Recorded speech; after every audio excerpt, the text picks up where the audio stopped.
싶지 않아. A student named Lee Seung-chun attends Seoul Jail, the best high school in Korea, and the protagonist of the Korean drama Golden Spoon follows his experiences there. Except for Lee Seung-chun, almost all of the students there came from privileged backgrounds. Unlike Oh Yojin, whose father is a wealthy businessman, Park Jang-gun is the son of the Army Chief of Staff. On top of that, there's Kwon Mi-ho, whose father runs the Sungbin Hospital. Hwang Tae-yong, however, is the son of the owner of a Dawson company and is estimated to be worth 300 trillion won. But Sung Chun's family is struggling financially because his father is unemployed and his mother is a waitress. In addition, the family carried a substantial amount of debt. Sung Chun stays committed to supporting his family by teaming up with his father as a food courier and his mother as a convenience store owner. Sung Chun routinely picks up unused paper containing educational materials when making deliveries to schools. Sung Chun has a friend from the lower classes named Jin Seok, and the two of them stick up for one another when they're targeted by the awkward gang's bullying and even violence. Jin Seok and his parents had a reputation for living lavishly despite widespread speculation that they were deeply in debt and thus unable to afford their lavish lifestyle. Rumors circulated that Jin Seok and his parents were enjoying life because they were in debt and couldn't afford it. Chun was declared above the death of his friend because the party responsible for this incident was the one carried out by the company. In addition to being in debt, the Jin-seok family is also threatened with being evicted by the company.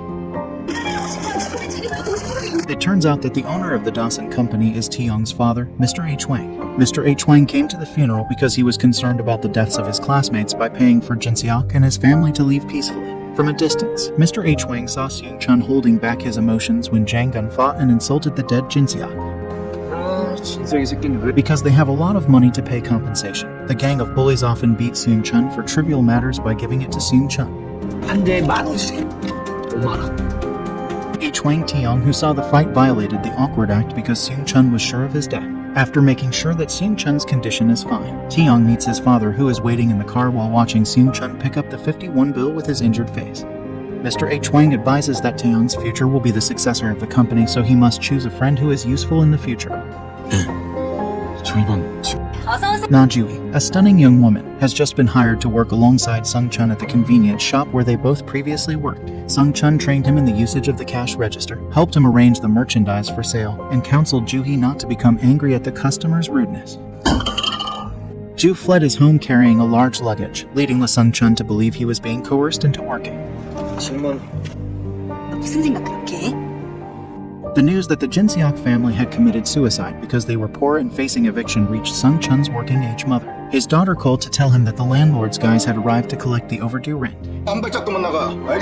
Lee Cheol, the father of Sung Chun, ran away in terror. When he asked for extra time before, he said he would pay twice as much rent. A monthly income is not guaranteed for him because of the declining popularity of his profession as a comic artist. Sung Chun, newly returned, informed the debt collector tasked with finding his father's whereabouts. Sung Chun put the money Jang-gun had smacked him for in his savings box after the incident.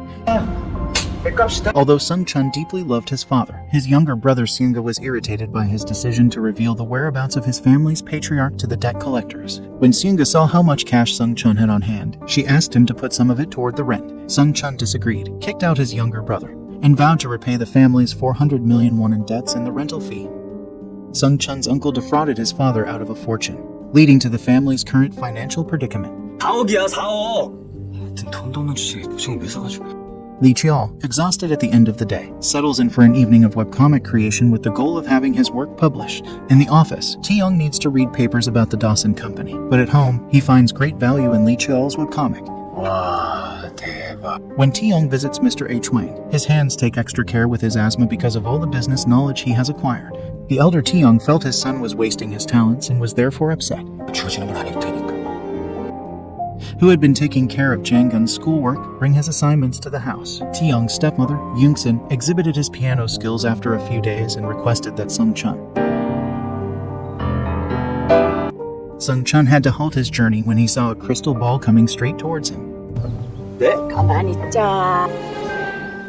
little ways away, an older woman was selling a number of priceless antiques, but it was the 30,000 won gold spoon that caught Sung Chun's eye. 이건 당연히 순금이겠네요. The old lady is advocating for the magic spoon that can make a man wealthy. Sung Chun feels optimistic about the prospect since an elderly woman once told him that he could swap parents if he owned a spoon. Sung Chun's life will be confused with the owner of the house if he or she visits the house of a friend of the same age, eats 3 times with the spoon, and then returns home. Despite his skepticism, Sung Chun continues to purchase the golden spoon. When Sang Chun first visited Tiong's home, he was taken aback by the mansion's opulence and the abundance of staff stationed throughout. Even Sung Chun was asked the same questions over and over again. Since this was the first time Tiong had become friends with a disadvantaged kid, Yongsun accepted Sung Chun with some skepticism. Sung Chun was invited to join the luncheon by Tiong, but Jang-gun instructed him to go home after giving him money for finishing his schooling.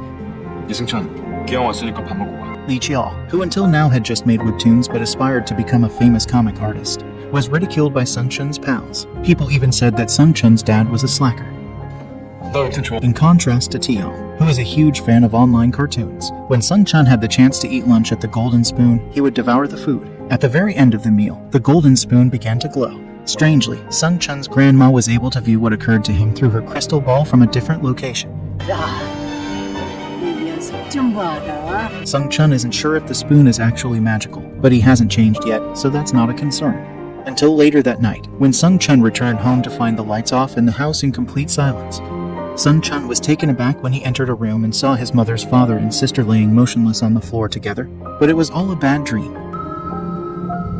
Sung Chun looked at the photo of him and his mother and pondered the words of the woman selling spoons, before drawing a map of the area where his grandma was operating out of. Because Sung Chun has followed the vendor's directions, which, if true, can alter a person's life for the next month, year, or decade. When Sung Chun returned to school the following day, he immediately began researching a Dawson group with interests in building, biotechnology, and electronics. Sung Chun saw a picture of Tiong's father for the first time online, and it showed a very frustrated Tiong trying to learn about business and investing. Tiong's friend Sung Chun went up to him and asked for some assistance with a report for his dad. Tiong's newfound affinity for the lowly Sung Chun has taken Yo Jin by surprise.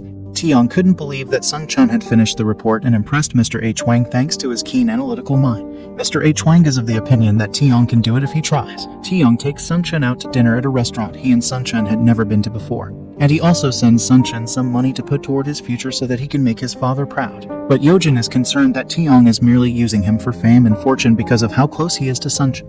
In contrast, Tiong believes that Sung Chun is charitable and is aware of the bounds of their friendship. Yojin went on to discuss Jui, who had recently been expelled from an English school owing to a disciplinary issue. It has been revealed that Juhi is a girl who shares the workplace with Sung Chun at a local convenience shop. How does Juhi get along with the privileged clique at her school? Juhi just learned that Sung Chun's abilities were validated at his alma mater.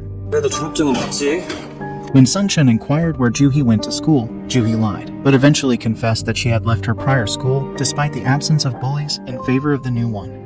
The business owner invited Sung Chun to meet with his pals, but only Tiong stepped in to pay him money. Sung Chun turned him down because he found Tiong to be too much, but Tiong urged him not to turn down a friend's attention. The scene inside the convenience store. Juhi was taken aback by how obviously familiar Tiong and Sung Chun seemed to one another. Tiong becomes envious of Sung Chun's carefree existence after learning from his assistant that he has a packed study schedule and business appointments that day. Tiong brings up the idea of a biological mother who is very important to him, but he doesn't know if she died or is no longer in his life because of a divorce. Sung Chun asks him out to dinner to bond with him because he knows how tiring his job at the convenience shop is. Ju concluded, based on their proximity, that despite his glum demeanor, Sung Chun was truly a caring and affectionate human being. Ju was impressed by Sung Chun, who was working hard to provide for his family, and he wondered how far his friendship with Tiong could go. Sung Chun's second dream involves him becoming wealthy and buying his mother an apartment. There was a list of the top students who would be guaranteed entry to university without taking a test, and each member of the school gang secretly hoped they would be the only ones on it. An angry Jang-gun took his frustrations out on Sung Chun, the one who paid him to do the work, but Sung Chun countered that Jang-gun must not have done a good job because he had filled in the wrong answers. Jang-gun blamed himself and tried to get Sung Chun to give up his spot in class, but Sung Chun refused, saying he would not miss out on his chance at further education. Jang-gun can get into any school he wants because to his influential father, but he scares Sung Chun into giving him a guaranteed spot in his desired major. He begged for instant noodles, saying he was starving, But before he could dig in, Mr. Hewing dropped by to express his distaste for the idea that Taeyong may befriend the less fortunate. Taeyong sent Sungchun home immediately for fear of upsetting his father. What? After Taeyong wasn't looking, Sungchun sneaked back in while the waiter cleared the table. Mr. and Mrs. Hewing were mortified when they watched Sungchun return home for a bowl of instant noodles. Yungsun is upset because he thinks Sungchun's leftover silverware is filthy. Sungchun felt like a failure on the ride home after realizing how foolish his actions had been, so he discarded the golden spoon. During dinner with Mr. Hewing that evening, Jangun revealed that Sungchun had assisted Taeyong in writing the company report. Mr. Hewing became enraged and summoned Taeyong to his office, where he announced his intention to punish Taeyong by expelling him from the country. Sungchun described the traumatic experience he had as a child in the United States. Taeyong begs his father to reverse the punishment, saying he will do whatever it takes to make up for his wrongdoing. Mr. Hewing agrees, but only if Taeyong and Sungchun can work out their differences and avoid expulsion. Taeyong and his mother went to school to report Sungchun's bullying behavior, which had resulted in Sungchun's expulsion from school.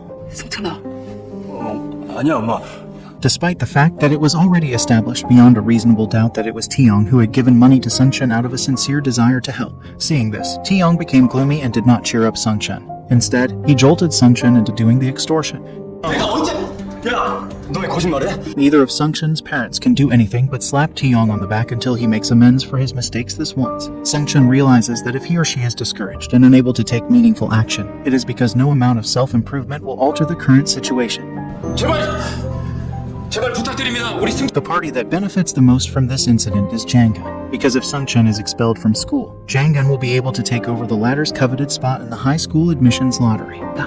그러게, 우리 회장님께서 이렇게 빨리 Students on the day Juhi officially started school were shocked to learn that he was the son of a famous TV station owner. Juhi and Yojin are now in the same class. They appear to be good friends because Yojin knew Juhi before she came to the United Kingdom.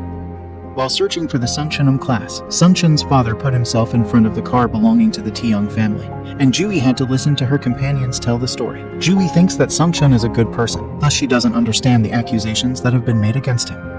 Sungchun beckoned Taeyong to meet him by the river as rain poured down. He was curious as to why Taeyong, who he had previously considered a close companion, had altered his mind about being friends with Sungchun. 네가 그랬잖아, 우리 진짜 친구라고. 야. Taeyong said he had to resort to lie over something, and Sungchun filmed the conversation in an attempt to use it as proof before the school's regulatory board. Sungchun threatened is going to make a public statement condemning the Tu and Hewing family for the cruel slander they committed, and he plans to elaborate on the magnitude of their suffering.